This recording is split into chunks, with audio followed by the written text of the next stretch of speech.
नमस्कार दोस्तों, आप सभी का स्वागत है हमारे चैनल सा भक्ति क्लब पर।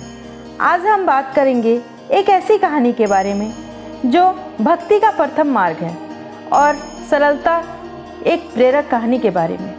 प्लीज़ हमारे वीडियो को पूरा देखिए और कहानी को ध्यान से सुनिए। एक आलसी लेकिन भोला भाला युवक था। आनंद दिन भर कोई काम नहीं करता था, बस खाता ही रहता था और सोता रहता था। घर वालों ने कहा, चलो जाओ निकलो घर से, कोई काम धाम करते नहीं हो, बस पड़े रहते हो। वह घर से निकलकर यूं ही भटकते हुए एक आश्रम पहुंचा। वहां उसने देखा कि एक गुरुजी है। उनके शिष्य कोई काम नहीं करते, बस मंदिर की पूजा करते हैं। उसने मन में सोचा, यह बढ़िया है, कोई काम धाम नहीं, बस पूजा ही तो करना है। गुरुजी के पास जाकर पूछा, क्या मैं यहाँ रह सकता हूँ? गुरुजी बोले, हाँ क्यों नहीं, लेकिन मैं कोई काम नहीं कर सकता हूँ।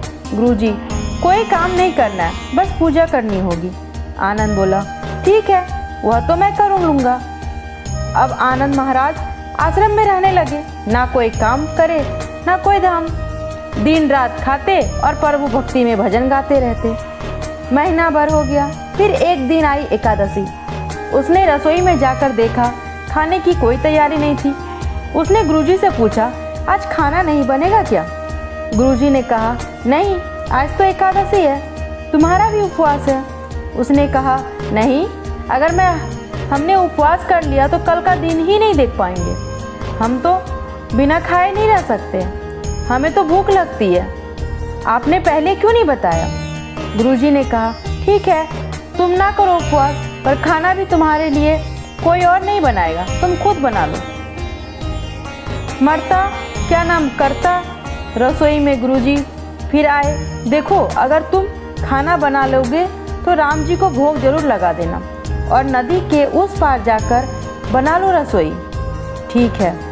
लकड़ी, आटा, तेल, घी, सब्जी लेकर आनंद महाराज चले गए। जैसा जैसा खाना भी बनाया, खाने लगा तो याद आया, गुरुजी ने कहा था कि राम जी को भोग लगाना है। वह भजन गाने लगा, आओ मेरे राम जी भोग लगाओ जी प्रभु राम, आइए श्री राम, आइए मेरे भोजन का भोग लगाइए। कोई ना कोई आया तो बेचैन हो गया कि यहाँ तो भूख लग रही है और राम जी आ ही नहीं रहे हैं। भोला मानस जानता नहीं था कि प्रभु साक्षात तो आएंगे नहीं, पर गुरुजी की बात मानना जरूरी है।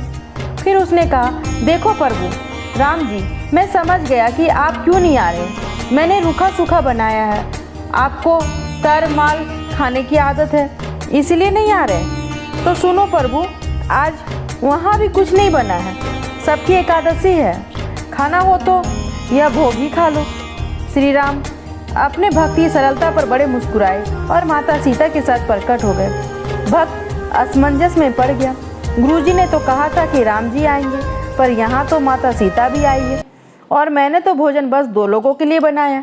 चलो कोई बात नहीं, आज इन्हें ही खिला देते हैं। भोला प्रभु, मैं भूखा रह गया, लेकिन मुझे आप दोनों को देखकर बड़ा ही अच्छा लगा। लेकिन अगली एकादशी पर ऐसा ना करना, पहले बता देना जितने जन आ रहे हैं, हाँ थोड़ा जल्दी आ जाना। राम जी उसकी बात पर बड़े मुद्दित हुए, प्रसाद ग्रहण करके चले गए। अगली एकादशी यह भोला मानस सब भूल गया। उसे लगा प्रभु ऐसे ही आते होंगे और प्रसाद ग्रहण करते होंगे। फिर एकादशी आई। गुरुजी से कहा, मैं चला अपना खाना बनाने, पर गुरुजी थोड़ा ज़्यादा अनाज लगेगा, वहाँ 2 लोग आते हैं। गुरुजी मुस्कुराए, भूख के मारे बावला है, ठीक है ले जा, अनाज ले जा। अब की बार उसने 3 लोगों का खाना बनाया। फिर गुहार लगाई, प्रभु राम आइए, सीताराम आइए, मेरे भोजन का भोग लगाइए। प्रभु की महिमा भी निराली है। भक्त के साथ कौतुक करने में उन्हें भी बड़ा मज़ा आता है। इस बार वे अपने भाई लक्ष्मण, भरत, शत्रुघ्न और हनुमान जी को लेकर आ गए। भक्त को चक्कर आ गए। यह क्या हुआ, एक का भोजन बनाया तो 2 आ गए और 2 का खाना बनाया तो पूरा खानदान आ गया। लगता है आज भी भूखा ही रहना पड़ेगा।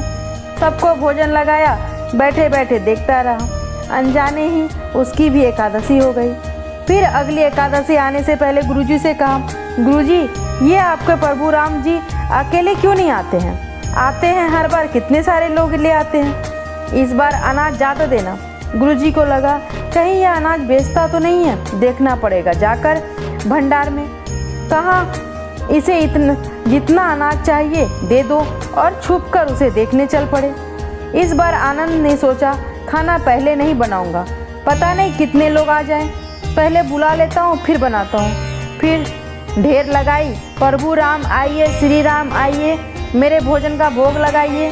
सारा राम दरबार मौजूद। इस बार तो हनुमान जी के साथ भी, लेकिन यह क्या प्रसाद तो तैयार ही नहीं है।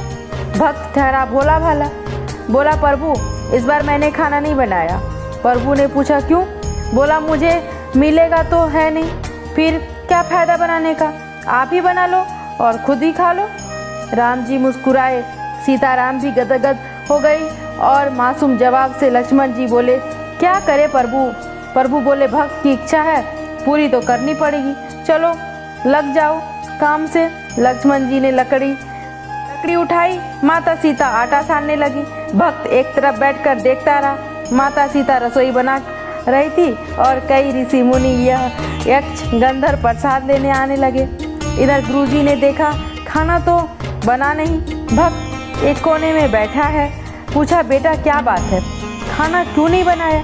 बोला, अच्छा किया गुरुजी आप आ गए, देखिए कितने लोग आते हैं प्रभु के साथ। गुरुजी बोले, मुझे तो कुछ नहीं दिख रहा है तुम्हारे और अनाज के सिवा। भक्त ने माथा पकड़ लिया, एक तो इतनी मेहनत करवाते हैं प्रभु, भूखा भी रखते हैं और ऊपर से गुरुजी को दिख भी नहीं रहे, और बड़ी मुसीबत। प्रभु से कहा, आप गुरुजी को क्यों नहीं दिख रहे हैं? प्रभु बोले, मैं उन्हें नहीं दिख सकता। बोला क्यों? वे तो बड़े पंडित हैं, ज्ञानी हैं, विद्वान हैं, उन्हें तो बहुत कुछ आता है, उनको क्यों नहीं दिखते आप? प्रभु बोले, माना कि उनको सब आता है, पर वे सरल नहीं हैं तुम्हारी तरह, इसलिए उनको नहीं दिख सकता। आनंद जी ने गुरुजी से कहा, गुरुजी प्रभु कह रहे हैं कि आप सरल नहीं हैं, इसलिए आपको नहीं दिखेंगे।